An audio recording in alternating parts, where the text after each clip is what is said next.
ಕಾಲೇಜಿಗೆ ಕಾಲಿಟ್ಟೆ, ಒಂದೇ ನಿನ್ನ ಮೇಲೆ ಕಣ್ಣಿಟ್ಟೆ ಸರೋಜ.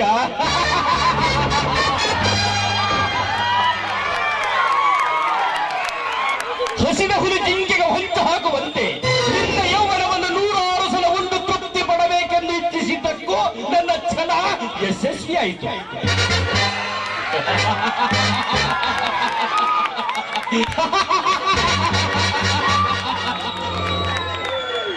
ನಿನ್ನ ಯೌವನವನ್ನು 106 ಸಲ ಉಂಡು ತೃಪ್ತಿ ಪಡಬೇಕೆಂದು ಇಚ್ಛಿಸಿದ್ದಕ್ಕೂ ನನ್ನ ಛಲ ಯಶಸ್ವಿಯಾಯಿತು.